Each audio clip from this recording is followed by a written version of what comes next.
Hey, Matt Priest here for today's Footwear Flash Briefing. I'm your host, and I'm joined by Gary Rains, who's the chief economist for the Footwear Distributors and Retailers of America.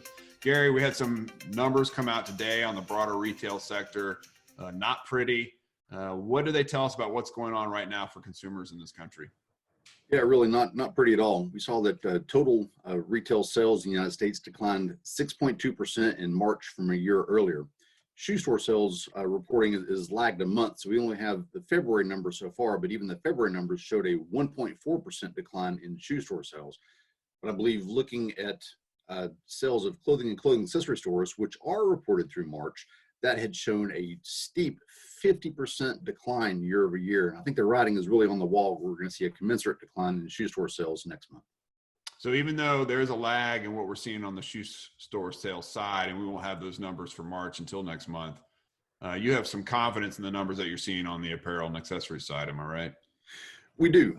With shoe store sales as a component of clothing and clothing accessory store sales, it's a pretty good indicator that as goes one, so goes the other. But even looking within that, looking at the weekly shoe store sales survey that FDRA produces, we're seeing pretty substantial declines in that, effectively going to a decline of 99 to 100% from this week versus the same week a year ago. Yeah, and these are historic numbers, as we all know, Gary, numbers we've never seen. Now, that sales survey that we do as an organization is confidential, but as we review some of the top line trends, as you've just done, we're seeing some action on the e-commerce side. What are you seeing as it relates to e-commerce sales? Sure. In fact, that's the one lone bright spot. We're seeing that the e-commerce shoe store sales were up 58% from last week versus the same week a year ago, which is certainly a welcome improvement, but it pales in comparison to the sharp declines in the broader shoe store sales numbers.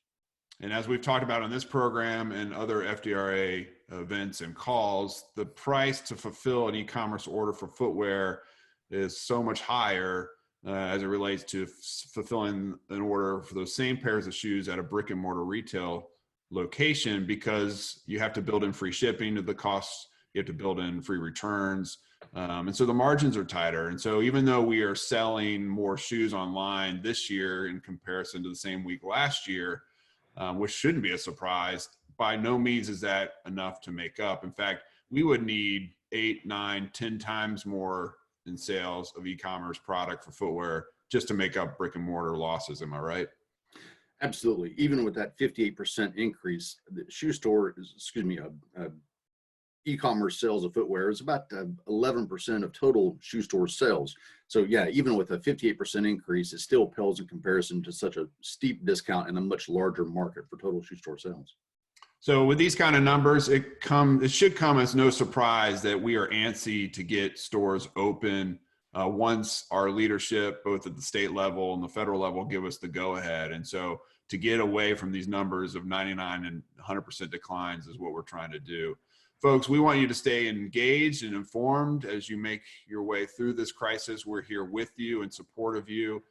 We also have a call out for all workers who are furloughed from FDRA member companies. Please contact us at info@fdra.org or go to fdra.org to provide us with your personal email so that you can continue to receive updates from us as it relates to the industry, sales, imports, all the data that we are working on and all the initiatives we're working towards.